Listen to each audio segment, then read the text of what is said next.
Happiness, toujours au plus proche de vous. Il est 18h, vous écoutez Happiness. Happiness, votre radio locale.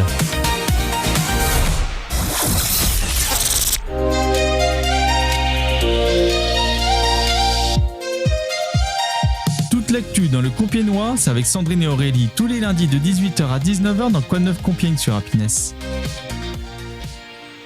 Bonsoir à tous et bonsoir à toutes. Bonsoir l'équipe. Bonsoir. Mathis à la technique pour nous accompagner ce soir.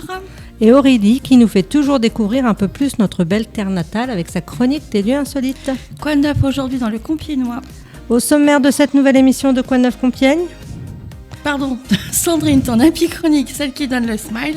On la retrouve dans quelques instants sur l'antenne d'Happiness. De quoi vas-tu nous parler? J'avais trop d'expressions, alors je vais en redire encore aujourd'hui. Allez, ça nous coupe. Aurélie est avec nous ce soir pour une chronique tout en direct et tout en histoire. De quoi vas-tu nous parler? Ce soir, nous allons au théâtre. Jean-Luc, notre journaliste de l'Oise Hebdo, va nous parler du rugby club compiègnois. Et nos invités, ce soir, c'est Louise et Benjamin, qui nous parleront de l'association Une pièce en plus. Merci d'écouter Happiness. Nous avons le plaisir d'être en direct avec vous ce soir. On fait de la radio ensemble. Vous écoutez Quoi de Neuf Compiègne sur Happiness.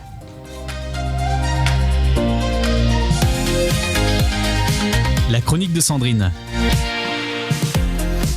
Salut la team! Aujourd'hui, je vous parle encore des expressions. Savez-vous que certaines expressions françaises que vous utilisez tous les jours sont souvent mal interprétées? Vous pensez connaître leur sens, mais l'histoire derrière est bien plus surprenante. Préparez-vous à un petit voyage dans le temps et la langue. La première expression, tirer les vers du nez. Commençons par celle-ci. On dit qu'on tire les vers du nez de quelqu'un. On pense simplement à faire parler, mais à l'origine, cela venait du Moyen-Âge, où certains médecins mettaient littéralement des vers vivants dans le nez des patients pour chasser les maladies. Oui, vous avez bien entendu. Heureusement, aujourd'hui, on se contente de poser des questions pour obtenir les informations. La deuxième, donner sa langue au chat. Une autre expression surprenante. Donner sa langue au chat, on l'utilise quand on abandonne une devinette, mais à l'origine, cette expression signifiait littéralement remettre sa langue au chat, symbole du renoncement et de sagesse populaire, un peu plus poétique que simplement dire « je ne sais pas ». La troisième expression pour vous ce soir, avoir la gueule de bois. Jamais arrivé, je ne vois pas du tout pourquoi ça consiste. Je ne connais pas, c'est un concept. Celle que tout le monde croit connaître, avoir la gueule de bois. On pense immédiatement à une mauvaise soirée après trop de vin ou de bière ou d'autres alcools. L'abus d'alcool est dangereux pour la santé, n'oubliez pas. Mais au XVIIe siècle, cette expression décrivait une bouche fatiguée ou desséchée après un vin trop corsé et pas seulement une sensation de mal de tête. Le côté figuratif est venu bien après. Une nouvelle expression, se faire rouler dans la farine. On l'utilise quand quelqu'un nous trompe. Mais saviez-vous que cette expression vient du Moyen-Âge? Les boulangers avaient l'habitude de faire passer des grains de mauvaise qualité sous la farine pour tromper les clients. Être roulé dans la farine, c'est littéralement être arnaqué et pas seulement sur les mots. On en apprend des choses, c'est magnifique. Et c'est pour ça aussi qu'on est là. Encore une autre, avoir le cul borné de nouilles. Excusez-moi l'expression. Cette expression moderne semble bizarre et pourtant, au XIXe siècle, elle signifiait qu'on avait une chance insolente, une chance tellement grande qu'elle semblait improbable. Pas sûr que les nouilles soient vraiment utiles, mais l'image a fait sourire des générations entières. Se jeter dans la gueule du loup. On dit qu'on prend un risque énorme. À l'origine, cela vient des anciens contes et légendes où quelqu'un se faisait littéralement avaler par un loup s'il s'aventurait imprudemment. Une expression violente et très imagée, mais qui a survécu jusqu'à aujourd'hui. Une autre expression, je suis sûre que vous la connaissez, poser un lapin. Ah oui, qui n'en a jamais eu? Quand quelqu'un ne vient pas à un rendez-vous, on dit qu'il pose un lapin, mais l'origine est assez curieuse. Au XIXe siècle, les gars qui devaient payer leur rendez-vous, mais ne voulaient pas le faire, donnaient l'argent à un complice pour qu'il soit absent. Le lapin était ce rendez-vous manqué, et le mot a traversé le temps. Encore une autre, prendre la mouche. Ça, on la connaît tous. Ouais. Mathis la prend souvent, je crois. Ouais, mais c'est héréditaire. Je crois paraîtrait-il qu'il tiendrait ça de sa mère. Mais bon, ça reste à vérifier. On l'utilise quand quelqu'un se fâche facilement, mais l'expression remonte à l'époque où les mouches étaient associées à l'agacement et aux maladies. Si quelqu'un prenait la mouche, c'était littéralement qu'il se laissait emporter par un petit irritant. Exactement comme aujourd'hui, mais sans le côté biologique. J'en connais plein, moi, des gens qui prennent la mouche facilement. Le lien avec aujourd'hui, c'est que ces expressions nous montrent à quel point notre langue est pleine de bizarreries et d'images frappantes. Derrière chaque phrase se cache souvent un petit morceau d'histoire, parfois violente, parfois absurde, mais toujours vivante. Alors la prochaine fois que vous direz se jeter dans la gueule du loup ou poser un lapin, souvenez-vous que vous faites revivre des siècles de culture populaire avec un sourire, bien sûr. Et vous, quelle expression étrange utilisez-vous tous les jours sans connaître la vraie origine ? Comme la dernière fois, il y en a tellement que j'en ai aucune qui va me venir à l'esprit, mais il y en a forcément, je sais pas. Et vous, nos chers invités, vous en avez une qui vient à l'esprit ? L'expression que vous donnez. Prendre la mouche, on a des enfants qui le font très bien aussi. Ah, ça. Donner leur langue au chat un peu moins, parce qu'il faut tout savoir. Mais... Il y en a plein. Ouais. Et quant à moi, j'ai encore oublié mes petites baguettes cette semaine. Oh. Du coup, je vous donne une jolie citation de George Sand. « Il n'est qu'un bonheur au monde, c'est l'amour. Tout le reste n'est rien. » Voilà, c'était joli. Sandrine.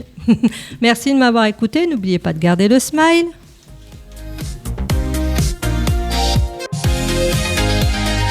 Toute l'info avec Jean-Luc.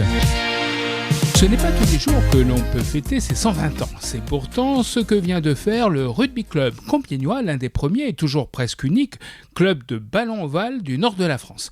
120 ans, en fait, la date officielle de naissance du RCC remonte au 20 janvier 1906, faisant de lui non seulement l'un des plus anciens en France du domaine du rugby, mais plus largement du monde sportif. Et si d'ordinaire le rugby est plutôt joué dans le sud-ouest de la France, grâce à lui et au club du Havre d'ailleurs, le ballon ovale a trouvé de très sérieux adeptes au nord de la Seine. Longtemps, le jeu de rugby n'a été qu'un amas de joueurs enchevêtrés avec comme objectif d'avancer en tapant au pied dans le ballon. C'était souvent hasardeux. Alors, pour contourner ces obstacles, pourquoi ne pas se faire des passes à la main ? Mieux, faisons des passes en arrière pour mieux avancer. C'est ainsi que fut donnée la définition, mais oui, la définition officielle de ce jeu, où s'illustrent des voyous qui se comportent comme des gentlemen par la Fédération française de rugby. Et pour fêter comme il se doit un tel anniversaire, il convenait de réunir non seulement les joueurs, les anciens joueurs, les nouveaux et amis du RCC sur la pelouse du stade Jouve-Senet de Compiègne, mais aussi d'y convier les jeunes des écoles de rugby de l'Oise et les élus, avec en tête le maire, Philippe Marini, qui a reçu un maillot aux couleurs rouge et bleu du RCC. Mais on ne sait pas s'il sera sur la feuille de match de la prochaine rencontre et quel sera d'ailleurs son poste dans l'équipe. Mais bien sûr, cet anniversaire était l'occasion pour les dirigeants du RCC et bien sûr pour le tandem formé par Sylvain Fourdrin-Delbar et Julien Bélanger de dresser un portrait de ce club vieux de 120 ans mais en réalité toujours très jeune. Monsieur le Président, vous avez 120 ans. Alors je vous rassure, non, c'est pas vous qui avez 120 ans, c'est votre club. C'est quand même un bel âge ça, 120 ans pour le RCC. Absolument. D'ailleurs, peu de clubs sportifs, peu d'associations peuvent s'enorgueillir d'avoir 120 ans. Un autre club de rugby du top 14, le Castres Olympique, a fêté cette année ses 120 ans. Donc on est très honoré de partager cet anniversaire avec eux. Et sans être trop présomptueux, je peux vous dire qu'on est plus âgé que le Stade Toulousain. Alors ça, c'est quand même une référence. 120 ans, et il y a 120 ans, la création d'un club de rugby dans le nord de la France, la moitié nord de la France, c'était pas évident. Le rugby, c'était vraiment un sport, j'allais dire, du sud-est ou du sud-ouest.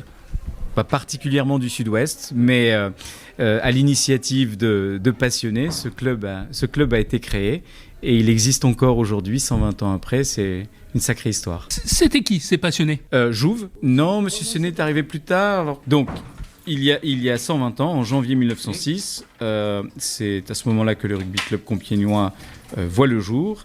L'idée est portée par messieurs Drouel et Letray, qui l'établissent à la même adresse, avenue de l'Armistice. Et parmi les membres fondateurs, on retrouve Jouve, dont notre stade porte le nom, Pontieux, Bois d'Arc, Frein, Boueil, Delinière, Barbin, Vannes-l'Ergueg, Huchet, Fleuret et Mornin. Voilà, ça fait quand même du monde.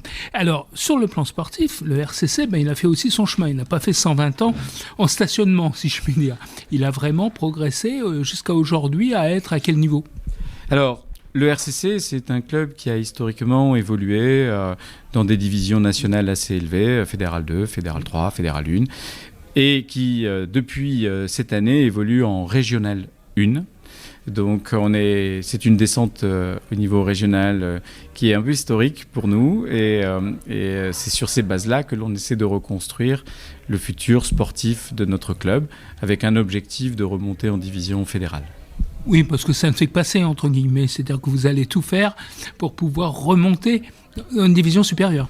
On a déjà essayé cette année, malheureusement nous avons échoué lors des finales d'accession qui ont eu lieu à Dunkerque le 3 mai, de très peu.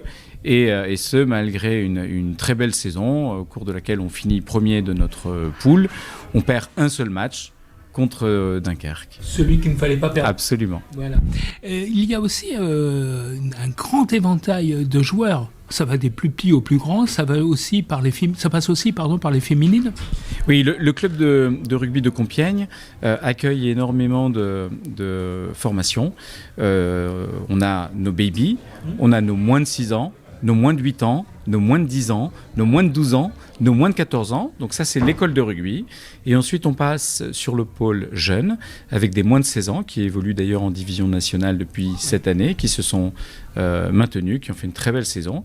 Et on a nos moins de 19 ans. Et ensuite, on passe sur un pôle senior, avec une équipe de rugby masculine qui évolue en Régional 1, une équipe de rugby féminine qui évolue en Fédéral 2, pardon.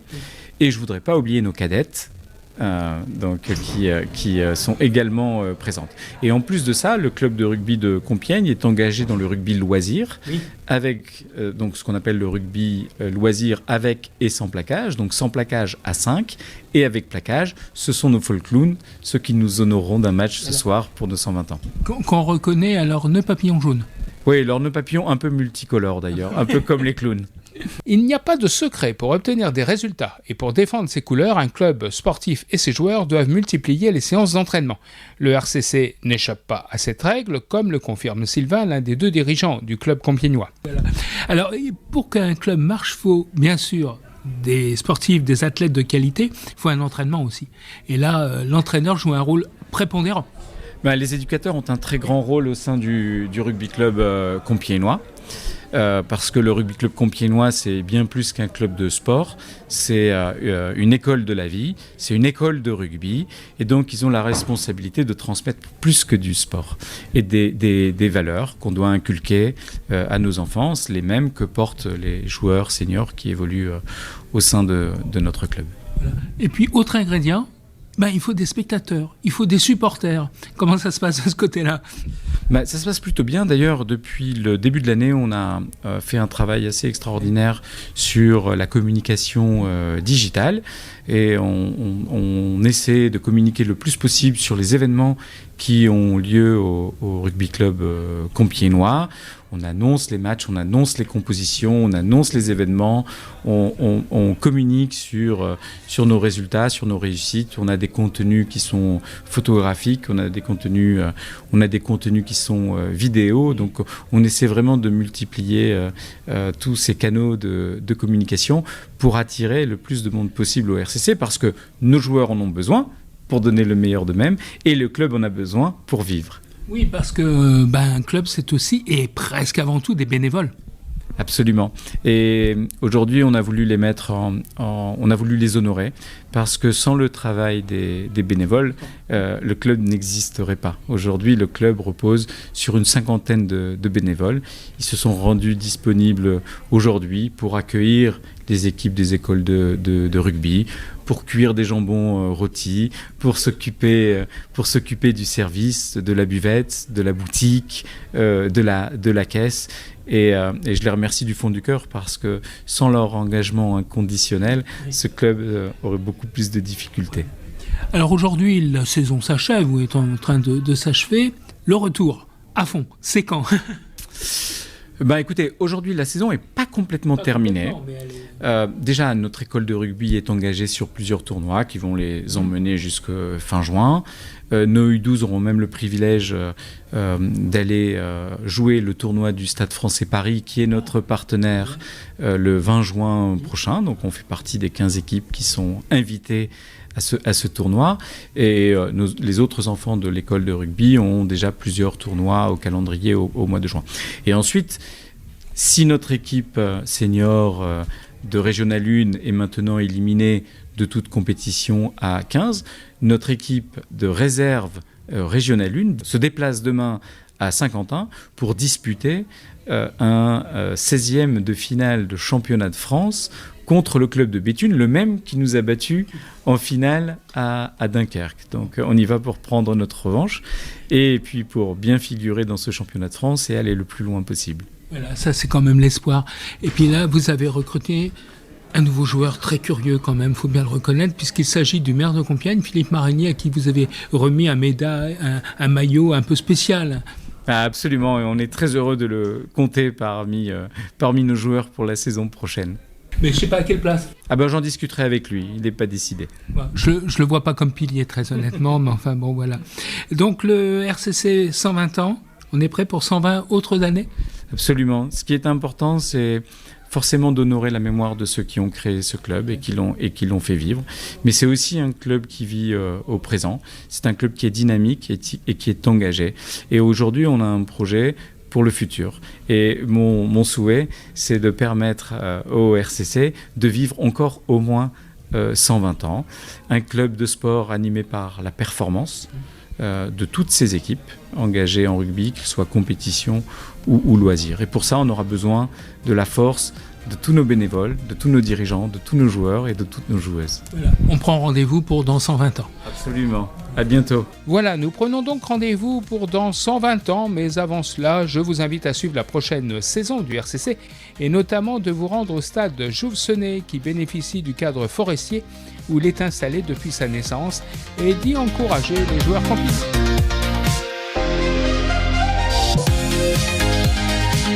Les lieux insolites. Chers amis, bien le bonsoir. Ce soir, je vous emmène à la découverte du théâtre au sein de la cité impériale. Son patrimoine théâtral mène les souvenirs de la cour impériale aux élans de l'art contemporain. Nous partons donc pour un voyage au cœur de la scène compiègnoise entre faste impériale et dynamisme culturel. Comme dans la plupart des villes de France, Compiègne a dû attendre le 19e siècle pour avoir un théâtre digne de ce nom. Auparavant, les spectacles étaient donnés dans des salles de fortune ou en plein air. C'est donc en 1832, dans l'ancien Jeu de Paume, que le roi Louis-Philippe fit construire à l'occasion du mariage de sa fille, la princesse Louise d'Orléans, avec le roi des Belges Léopold Ier, le premier théâtre compiègnois. Faisant partie intégrante du château, il ne se visite que lors des hors-circuits, régulièrement organisés, limitant le nombre de visiteurs à 15, afin de préserver ce lieu qui nous est parvenu dans un état de conservation exceptionnel.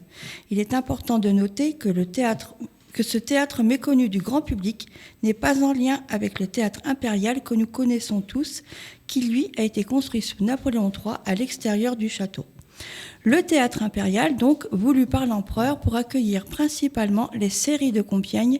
Et là, je vous entends, mais qu'est-ce donc les séries ? Les séries, ce sont donc une suite de spectacles donnés par Napoléon III et son épouse Eugénie pendant un peu plus d'un mois en automne. Toute la cour quittait le protocole rigide des Tuileries pour s'installer à Compiègne, où les divertissements mondains côtoyaient la politique et la diplomatie, mais somme toute dans une organisation millimétrée. Ce sont donc des groupes ou séries de 60 à 100 personnes qui arpentaient les couloirs du château. Il y avait chaque saison 4 à 5 vagues successives de séries. C'était donc un chassé-croisé digne de ceux que nous connaissons fin juillet, début août, mais sans bison futé, qui se jouait dans la gare de Compiègne, où arrivaient les invités en provenance de Paris. Être invité aux séries était le summum du prestige social. Ne pas l'être pouvait briser une réputation. Les invités, triés sur le volet, permettaient de croiser des têtes couronnées européennes, des ministres du gouvernement, les intellectuels et artistes ayant le vent en poupe et l'aristocratie française. Tout ce petit monde n'avait qu'un seul mot d'ordre, décontraction, surtout en journée, le couple impérial souhaitant que leur hôte se sente comme à l'hôtel. Allez, je vous emmène pour une journée aux séries. Le matin, nous nous levons et nous avons activité libre. Nous prenons notre petit déjeuner dans nos appartements privés. L'après-midi, nous avons le choix entre chasse à courre, promenade en forêt ou dans le parc du château, ou jeux de société comme le billard dans les salons dédiés. Et le soir, après un dîner fastueux, nous prenons la direction de la galerie des tableaux ou du théâtre pour y voir des comédies, des charades costumées, des concerts. Notons tout de même que le séjour était un gouffre financier pour les invités, surtout pour ces dames, où il était de bon ton de changer de tenue à chaque étape de la journée. La légende dit que ces dames offraient leurs robes à leurs servantes. Une légende. J'y étais pas, et non Mathis, je n'y étais pas. Et nous aurions pu y croiser Prosper Mérimée, auteur de Carmen, qui animait les soirées en proposant des dictées et des pièces de théâtre, Alexandre Dumas fils, Gustave Flaubert, même s'il reconnut plus tard qu'il ne se sentait pas à l'aise au milieu de tout ce faste. Viollet-le-Duc, le grand architecte de la restauration du château de Pierrefonds, Offenbach, célèbre roi de l'opérette, dont l'esprit léger et festif collait à la perfection à l'ambiance des séries. La maîtresse de l'empereur, la comtesse Castiglione, y faisait des apparitions remarquées lors des bals costumés. Le château a eu l'honneur de recevoir Louis Pasteur, le roi de Prusse Guillaume Ier. Ironie de l'histoire, c'est lui qui sera à l'initiative de la chute de l'empereur Napoléon III. Revenons à une époque plus moderne et plus proche de nous, et nous voilà revenus en 1970. Époque à laquelle naît le projet d'une création d'un lieu pouvant accueillir des spectacles vivants et d'art plastique. Projet initié par André Malraux dans les années 60 sur tout le territoire. Initialement appelé le CACCV, Centre d'animation culturelle de Compiègne et du Valois, ce bâtiment à la signature structurale unique ouvre ses portes en 1979. Il prendra le nom d'Espace Jean Legendre en hommage à l'ancien maire qui œuvra au cours de ses différents mandats sur la modernisation de la ville. Vous y trouverez 2 salles de spectacle, une de 800 places et une de 200 places, 2 galeries d'exposition ainsi qu'une artothèque. Et c'est quoi l'artothèque ? Merci de poser la question. Tu vas nous le dire. Eh bien, ça permet aux habitants d'emprunter des copies d'œuvres d'art.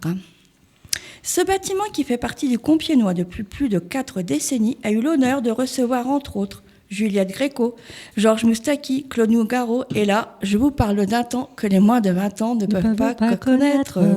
Francis Huster, Michel Bouquet, Annie Dupéré, Michel Petrucciani, mais pas que, ce sont aussi des groupes de cirque contemporain et de magie qui ont joué en ces lieux.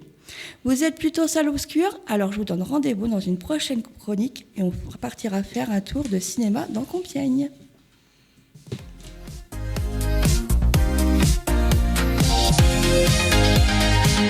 C'est l'invité quoi de neuf.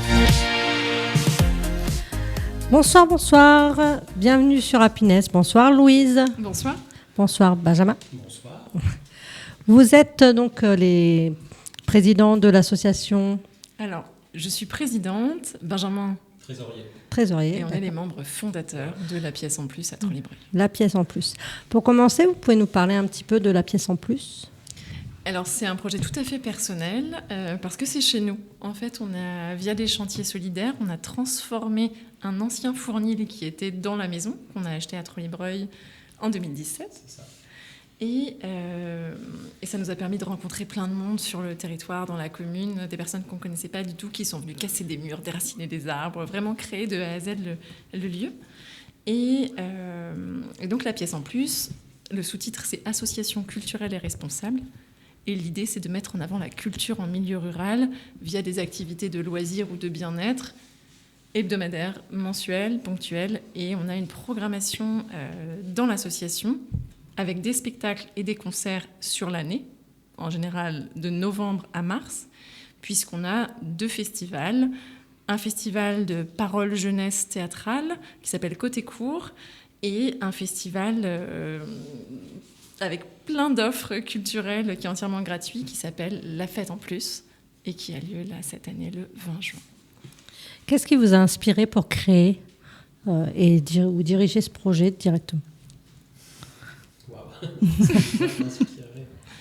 Ouais, comme a dit Louise, au départ, c'est un projet. Pour ramener le micro vers toi. Ouais. C'est mieux comme ça ? Voilà. Bon, super. Au départ, oui, c'était un projet vraiment personnel. Déjà, c'est de rencontrer des gens qui étaient inspirés aussi ou qui étaient voilà, qui étaient peut-être en recherche de propositions ou voilà, qui se disaient voilà, il y a quelque chose qui se crée, il y a peut-être la place pour nous aussi. Savoir que dans l'association, il y a énormément d'idées. En fait, on arrive sur la 5e année, qui viennent pas de nous, enfin pas forcément de nous deux, mais les gens qui se sont greffés au projet au fur et à mesure, qui se sont sentis à l'aise, qui ont eux-mêmes proposé des choses, que ce soit l'orchestre, on en parlait tout à l'heure, ou le yoga. Enfin voilà, il y a des activités. Souvent, maintenant, les gens viennent nous voir, pas forcément parce qu'ils sont seulement en demande, mais aussi en proposition. Voilà. Et l'inspiration vient de là aussi, quoi. C'est-à-dire que au fur et à mesure des années, on réfléchit beaucoup, mais on réfléchit plus seul déjà, et ça évolue. Ouais. Au tout départ, en fait, la pièce en plus, c'était pas la pièce en plus, c'était... On cherchait avec Benjamin à acheter une maison où je puisse avoir, en tant que comédienne marionnettiste, un atelier pour pouvoir faire des résidences, des spectacles, et donc un local, et faire des ateliers théâtre, des cours de théâtre. Et quand on a trouvé ce lieu-là, on s'est dit, mais pourquoi ça ne bénéficierait qu'à nous? Et pourquoi on ne ferait pas rayonner autour? Et on a eu, et quasiment dès la première année, des personnes qui nous ont démarchés, qui ont vu le projet, qui nous ont démarchés et qui ont demandé, est-ce que moi, je pourrais donner des ateliers de relaxation? Est-ce que moi, je pourrais faire de la méditation? Est-ce que je pourrais faire du yoga? Et nous, dans nos contacts tout autour, on connaît tout un tas de monde, on a un petit réseau, et ça nous a permis de proposer, d'étoffer une programmation pour partager et pas partir du principe que finalement, ça n'était que pour nous, mais d'ouvrir ça. Ça fait le lien, en fait, pour tout. C'est une aventure humaine. La pièce en plus, c'est avant tout vraiment créer du lien sur le territoire, et pas que, puisque ça rayonne même plus loin. Mais c'est vraiment une aventure humaine, et je pense que tu as raison avec le terme de lien. C'est un terme qui nous est cher. Parce que vous proposez quand même pas mal de choses, du coup. Alors, on a une programmation sur l'année, c'est-à-dire qu'on a, comme je disais tout à l'heure, des ateliers hebdomadaires. Donc, on a du yoga en hebdomadaire, du théâtre cette année. Et puis, en mensuel, alors en bimensuel, il y a l'orchestre dont tu parlais tout à l'heure, Benjamin. Et après, en mensuel, on a un atelier d'impro-clown. Et puis, on a également du breathwork et de la danse-mouvement-expression. Du quoi? Le breathwork. Yes. C'est un travail sur la respiration. C'est pour toi, Aurélie. Mais vas-y, c'est pas loin en plus. Et en fait, c'est travailler sa respiration en musique avec une forme de détente plus. Il y a des choses allongées avec de la relaxation, avec des techniques de yoga. C'est Stéphanie Péchard qui fait ça, et elle est vraiment, vraiment extra. Ça peut être vraiment sympa à faire et à découvrir, en tout cas. Oui. On a plein de trésors à côté de chez nous. Moi, j'avais une petite question. Est-ce qu'on peut parler d'un désert culturel à la campagne? Et est-ce que vous n'êtes pas justement cette petite oasis dans ce désert? Alors, oui et non. Non, la campagne, c'est pas un désert culturel, au sens où il y a des tonnes d'initiatives, en fait. Quand on y va, quand on commence à gratter, quand on rencontre des gens, voilà, il y a des tas de gens dans tous les villages. Il y a, pas loin de chez nous, il y a Picardie Forever à Vitry, avec Aurélien Garcia. Il y a l'Ermitage, par exemple. Oui. Quand je pense à notre secteur, mais même quand on monte sur Noyon, voilà, il y aura toujours dans les territoires ruraux des tas d'initiatives isolées, plus ou moins. Voilà, et il y a des liens qui se font forcément. Tout le travail, c'est comment on va chercher les gens. Comment on trouve des activités pour dire aux gens, ça existe chez nous, vous n'avez pas besoin de prendre la voiture pour aller à Compiègne. Ça existe chez nous, vous n'avez pas besoin de rester chez vous devant la télé. Voilà. Le truc aussi, c'est que, oui, les déserts culturels, en fait, on va c'est pas du tout péjoratif. Non, on ne prend pas comme ça du tout. C'est pas du tout comme ça qu'on prend. Et nous, on n'est pas arrivés non plus avec l'idée... voilà, nous on vient de la ville et puis on va vous montrer ce que c'est chez vous les bouseux. Non, on n'a pas du tout cette image-là. Non, mais au contraire, c'est mettre de la dynamique et réfléchir justement à montrer que oui, non, c'est pas tant des déserts que ça. Et justement, non, parce qu'il y a plein d'initiatives sur le territoire, et nous, en tant que la pièce en plus, on a cette chance-là aussi de dire que autour de chez nous, tu parlais de l'Ermitage, mais il y a tout récent ils viennent de fêter leur 1 an et avant-hier, ils faisaient leur premier festival. Il y a Sans Fil Production qui est aussi à Autrèche sur le site de l'Ermitage. Voilà, il y a Picardie Forever, mais il y a vraiment tout un tas de choses. À Pierrefonds, il y a des petites bouilles, avec tout un tas de formules sur la com des lisières de l'Oise. Et c'est vraiment très intéressant de rester, je reprends ton terme qui est très important, de rester dans le lien et de créer du lien entre nous aussi et de se rendre visible. Voilà, là, on est dans la culture, comme tu disais, et nous, c'est vraiment dans les statuts associatifs, mettre en avant la culture en milieu rural. Et c'est une vraie... C'est une mission. C'est une mission, oui, parce qu'il y a des gens qui sont seuls, qui n'ont pas de voiture, qui ne savent pas non plus où aller.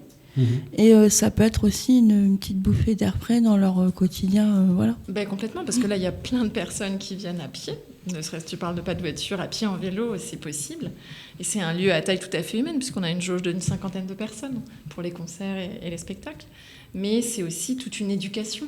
C'est-à-dire qu'il y a des personnes partout, que ce soit en ruralité ou en ville, qui n'ont pas accès à la culture, c'est-à-dire simplement qui ne savent pas ce que c'est. Oui.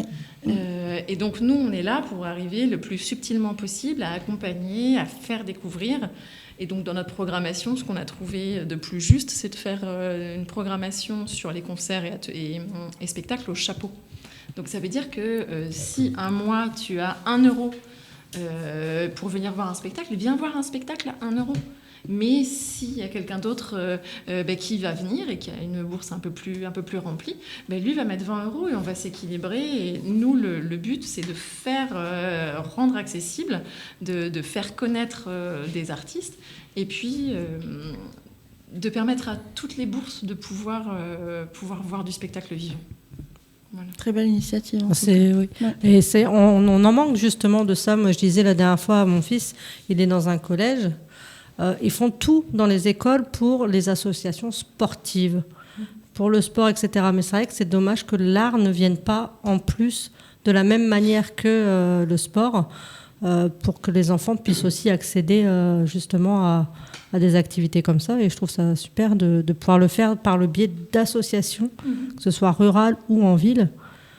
Et c'est top, quoi. Et il me semble que dans l'un des interprètes que vous avez reçus, il y a une certaine Iris. Oui, tout à fait, Iris Kochleff, que vous avez reçue. Oui. Que nous avons reçue, qui a chanté en live ici avec nous. Une très, très belle chanson. Une très belle personne. Que vous pouvez écouter sur nos podcasts. Bon. Je t'en prie. Comment vous choisissez les actions ou les événements que vous organisez ?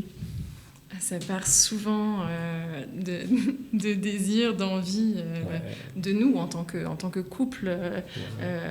Benjamin a une formation dans la médiation culturelle et puis moi je suis artiste, donc on échange pas mal là-dessus. Et puis aussi, comme je disais tout à l'heure, on a envie de mettre en avant les amis, les personnes qui sont artistes et qui, mine de rien, en ce moment souffrent avec la culture est en train de morfler, voilà, que ce soit l'intermittence ou pas.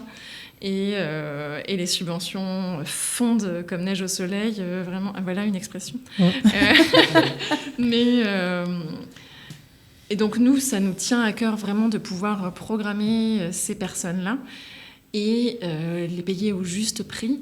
Et de plus en plus, on a des personnes qui nous démarchent. On a un mail associatif, et on a plein de groupes de musique qui nous envoient des messages qui viennent de vraiment plus loin. Il y a des personnes de Lille ou autres. Donc nous, on voit ce qu'on peut faire avec nos moyens aussi, parce qu'on n'est pas une association gigantesque. On tourne à autour de 150 familles adhérentes. Ouais. Au nombre d'adhérents, on peut du coup le doubler, voire le tripler, parce que parfois, il y a 2 à 3 personnes par famille qui viennent faire des activités, mais... quelque chose à ajouter. Ouais, c'est ça. Après, dans notre réflexion aussi, c'est vrai que du coup, comme on a de plus en plus de propositions, entre guillemets, il y a aussi maintenant un peu le souci aussi de voir les publics qu'on pourrait attirer. Enfin, on le voit aussi à l'usage. Cette année, par exemple, il peut y avoir des publics qui sont un peu plus âgés. Ça, c'est un progrès. C'est vraiment important pour nous aussi. Et puis des publics qui n'ont pas l'habitude de venir découvrir ces spectacles-là. Parce que c'est vrai que la tentation qu'on peut avoir des fois en faisant venir des gens qu'on connaît, c'est de faire venir aussi le public qu'on connaît. Oui. Par contre, quand on arrive à ouvrir plus large et justement que ces gens-là soient découverts, j'ai pas pu le voir là, je vais le voir dans un autre endroit. Là, on sait qu'on a fait le travail, quoi. Et d'ailleurs, en parlant des différentes activités que vous proposez, mon petit doigt m'a dit que vous étiez sur une certaine recherche. Vous ne rechercheriez pas un professeur? Merci beaucoup. On l'avait noté pour pas l'oublier. Vas-y. Oui, on cherche un professeur de dessin. En fait, ça fait 5 ans que l'association existe et ça fait 5 ans qu'on cherche un professeur de dessin. Et on arrive à avoir des artistes qui viennent ponctuellement sur des stages, des masterclass. Mais c'est vrai que là, on a une adhérente qui nous a relancé. Est-ce que pour la saison 26-27, vous avez des cours de dessin qui arrivent? Et c'est une denrée rare. Et on a des difficultés à trouver quelqu'un en dessin. Donc si vous nous écoutez, chers auditeurs, et que vous êtes intéressés pour venir donner des cours de dessin hebdomadaires à la pièce en plus à Trollibreuil, n'hésitez pas à nous joindre. Je pense que vous pourrez avoir les coordonnées sur le site internet ou en tous les cas sur les réseaux La Pièce en Plus, association culturelle et responsable. Et puis on sera ravis de vous donner tous les détails. Et voilà, l'appel est lancé. Vous avez des exemples de personnes ou de communautés qui vous ont aidé à faire vos actions? Alors, tu parles de communauté, on a un lien très étroit avec l'Arche à Trollibreuil, de façon tout à fait laïque, mais de façon inclusive. C'est-à-dire que dès la création de l'association, on a des personnes handicapées et des assistants et des référents de foyer qui venaient et qui nous aidaient, comme je disais tout à l'heure, à déraciner des arbres, à casser des murs, qui amassaient un travail phénoménal et qui sont fidèles. Quand on est arrivé à Trolly, c'est une personne handicapée trisomique qui s'appelait Olivier Copin, qui est décédé, qui nous a accueillis en disant « Bonjour, moi c'est Olivier Copin, bienvenue, moi c'est Olivier Copin ». On avait trouvé ça merveilleux comme je me accueil. permets une petite précision pour les gens qui ne connaissent pas. L'Arche est donc une association qui accueille des personnes en situation de handicap. Tout handicap. Ça va de l'handicap léger à l'handicap très lourd. Oui. Voilà. Et ils sont vraiment très implantés au sein de la vie de Trollibreuil et ils se mêlent à toutes les animations avec leur petit cœur et leur bonne volonté. Donc voilà, c'était juste la petite parenthèse pour les gens qui ne connaissaient pas l'Arche. Et donc, par exemple, le festival qu'on fait le 20 juin, la Fête en Plus, qui fête la musique, c'est sur leur site. Donc, c'est Place des Fêtes. Donc, c'est très, très à propos comme adresse. Et ils nous prêtent vraiment tout leur site. Il y a 2 salles, il y a tout un site, mais ils ont un jardin maraîcher, ils ont plein d'initiatives. Il y a un ESAT. C'est vraiment des personnes précieuses. Voilà. Donc, ça, c'est un chouette lien. Et maintenant, on a la chance d'avoir un partenariat avec la mairie sur certaines offres culturelles qu'on peut faire. Voilà. Donc ça, c'est vraiment chouette. Et puis des partenariats avec les associations qu'on citait tout à l'heure, parce que c'est important de se soutenir dans ce milieu-là. On va revenir dessus tout de suite après. On va faire une petite pause musicale.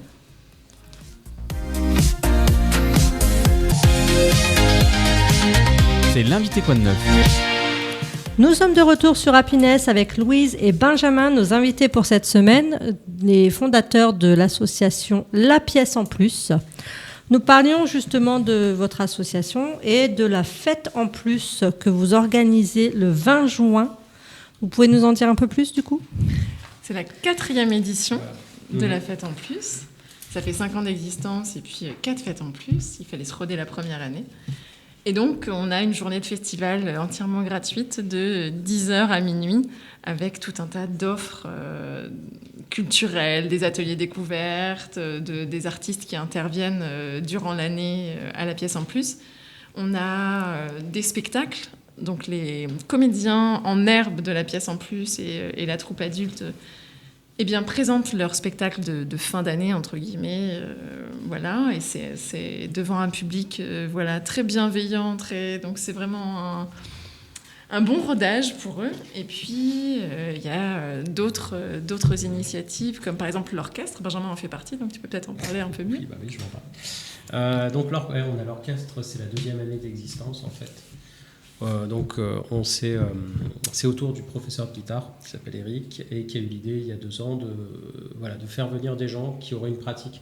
Alors il faut avoir un minimum 1 année d'instrument, et puis ensuite on se rassemble et puis on chante, enfin on fait de la musique, on est une chanteuse depuis cette année. Et leur défi, c'est de pouvoir faire cette année 1 heure de set, entre 45 minutes et 1 heure de set sur le festival. Voilà. Donc ça commence à pétocher sévère. L'année prochaine sera 1h30, dans 2 ans 2 heures. Et dans 3 ans, il y aura eux, Voilà. de 10h à minuit. Entre 10h et minuit, ça se cale facilement. Facile, sans sieste. Donc ça, on parle de ce qui est amateur, entre guillemets. C'est ça, Et puis il y a une programmation tout à fait professionnelle, où là, on a le plaisir d'accueillir cette année. On en a programmé 2 pendant l'année, et donc on conclut l'année culturelle avec Lorraine Vattier, qui propose des explorations sonores. Donc c'est un spectacle participatif pour les 0-6 ans, pour les tout petits. Et c'est une personne de grand talent. On accueille également une fanfare qui est basée à Feigneux, qui s'appelle Au Cuivre Citoyen, et un groupe de gospel qui viennent d'un peu partout et qui s'appelle Horizon Gospel. Et une des chanteuses d'Horizon Gospel, dans l'après-midi, fait un atelier chant gospel pour pouvoir faire chanter les festivaliers et qu'ils puissent apprendre 1 ou 2 morceaux du soir et qu'ils puissent chanter pendant le concert. Voilà. Donc ça, tout est bien pensé. Moi, je reviens sur un 10h minuit. Ça fait beaucoup de boulot. Il y a combien de bénévoles qui vont participer ? Une 30aine de bénévoles. Ouais. Donc ça fait beaucoup de monde, mais en même temps, ils connaissent le lieu, ils ont leurs petites habitudes. Et puis, on n'est jamais trop. Et on n'est jamais assez. C'est vrai. Plus il y a de bénévoles, plus c'est facile, et plus on tient aussi à ce que les bénévoles puissent aller voir les spectacles, puissent profiter des concerts, et puissent se relayer, puissent souffler. Si on est bénévole non-stop de 10h à minuit, on s'écroule. Qu'ils puissent aussi profiter de l'événement. Ah oui, ça c'est... Mais vous arrivez à en profiter de l'événement ? Alors, tu parles à Louise ou à Benjamin ? Moi, j'ai jamais vu une pièce de théâtre. Voilà. Benjamin n'a jamais vu une pièce de théâtre, et moi, je vis dans la salle où il y a les programmations, les spectacles, puisque mon premier spectacle, le spectacle de mes élèves, est à 11h45, le dernier est à 18h, terminé à 20h. Donc, moi, je vis dans le noir sur le festival, et puis entre deux, puisqu'il y a parfois des pauses d'1 heure, je vais voir Benjamin jouer dans son orchestre, et on va aussi essayer de voir tous les bénévoles, leur demander si ça va. Mais on a une équipe, un bureau qui est solide, fidèle et qui prend le relais sur plein de choses. Donc on n'en profite pas, on ne voit pas toutes les propositions. Après, c'est bon. Votre plaisir, c'est l'organisation. Le plaisir, c'est d'organiser, c'est ce que et c'est le partage. Le partage avec. Oui, aussi, voilà. De voir que ça c'est bien reçu, qu'il y a, c'est un bon moment, c'est un festival très familial. C'est ça, c'est vrai qu'aussi cette fête, c'est un côté un peu grande cour de récréation. Entre ce qu'on installe pour les petits, les ateliers qu'on propose, donc c'est vrai qu'on n'est pas tout le temps sur un concert, un spectacle, ça tourne tout le temps, il y a toujours quelque chose à faire, on y veille, c'est important. Il y a ce qu'on appelle des coins en plus, et en fait il y a un bateau pirate qu'on a construit pendant un chantier participatif avec les bénévoles, donc un bateau pirate géant. Il y a des activités cette année, on a une petite dessinatrice qui s'appelle Ellie, qui a une 12aine d'années et qui a créé un photomaton. Et donc, les festivaliers vont pouvoir aller devant son photomaton, mettre un plus, parce que la monnaie du festival, c'est les plus. Il n'y a pas d'argent qui gravite sur le festival, on échange sa monnaie à l'accueil.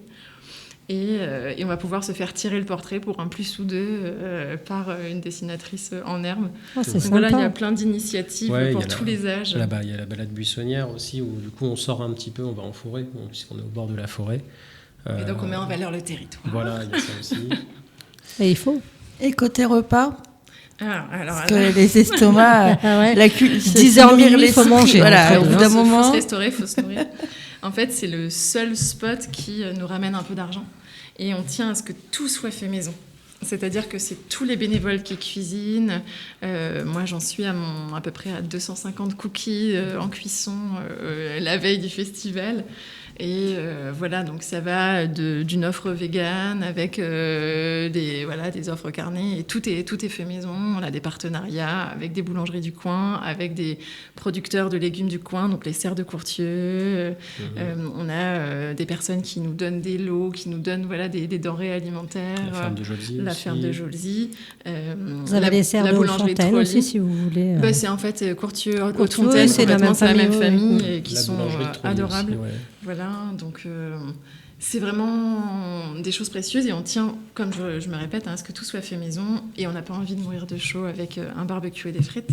Donc en fait, en général, on a un menu avec une offre salade, tarte ou sandwich et avec des cookies ou des crêpes et avec des boissons du coin. Voilà, on a un producteur qu'on aime beaucoup. Qui fait partie de notre AMAP, qui s'appelle Guillaume Lascaviec et qui fait un excellent jus de pomme cette année. Et comme l'année dernière, c'est son jus de pomme qui est mis en avant. Donc voilà, on essaie de faire tourner des choses locales, mais c'est toute une organisation avec les bénévoles pour la cuisine. Voilà. Et on teste, évidemment, au grand plaisir de Benjamin, on teste les recettes. Donc cette année, ça va être très bien. C'est donc approuvé par Benjamin, on peut y aller sans problème.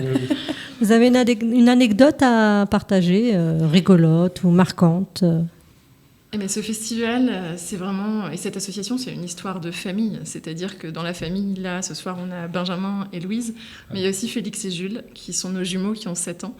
Et ne serait-ce qu'avant-hier, on a fait tout l'affichage du festival. Et donc, ces 2 petits bonhommes, ils mettent leur gilet jaune et puis ils ont un petit marteau. Et puis, on affiche tout. Et ils sont sur le bord de la route en toute sécurité. Donc, voilà, quand vous arriverez sur les abords de Compiègne, à certains ronds-points, vous penserez à Félix et Jules en voyant les petites affichettes qui sont plantées. Donc voilà, c'est vraiment une asso familiale et ça nous plaît beaucoup. Alors, on est très heureux de vous écouter. On vous écoutera encore des heures et des heures, mais on va bientôt devoir se dire au revoir. Est-ce qu'on peut rappeler un lien, un réseau, un moyen de vous contacter? Parce que 30 bénévoles, c'est bien, mais si vous ne faites rien le 20 juin, venez à Trou-Libraille. Super festival. Voilà, alors on est présent sur les réseaux sociaux, on est sur Facebook. Donc c'est la pièce en plus, association culturelle et responsable. Voilà, on est sur Instagram aussi. La pièce en plus. Voilà, donc et pour on les a informations. un site en instance, vous pouvez trouver un site internet si vous tapez la pièce en plus, association culturelle et responsable, mais on est en train encore de bosser dessus. Mettre un peu de publicité quand même pour le 20 juin. Et si vous n'avez pas retenu les informations, envoyez-nous un petit message sur notre Messenger Happiness, Coin de Compiègne, et on transmettra l'information. On vous partagera le flyer également. Exactement. Merci en tout cas d'avoir répondu présent à notre invitation. Merci de nous avoir reçus. Si vous avez manqué cette émission, vous pourrez nous retrouver en podcast sur toutes les plateformes de streaming, notre application et encore notre site internet happinessradio.fr. On n'oublie pas chaque jour le réveil Happiness dès 7h avec Kevin et ses chroniqueurs. Merci d'avoir passé cette dernière heure en notre compagnie. Merci à toi Sandrine ainsi qu'à toute l'équipe d'Happiness pour votre confiance. Merci d'être resté à notre écoute sur Happiness. On vous souhaite une bonne soirée et en attendant la semaine prochaine, gardez le smile. Toute l'actu dans le Compiègnois, c'est avec Sandrine et Aurélie tous les lundis de 18h à 19h dans Quoi de Neuf Compiègne sur Happiness.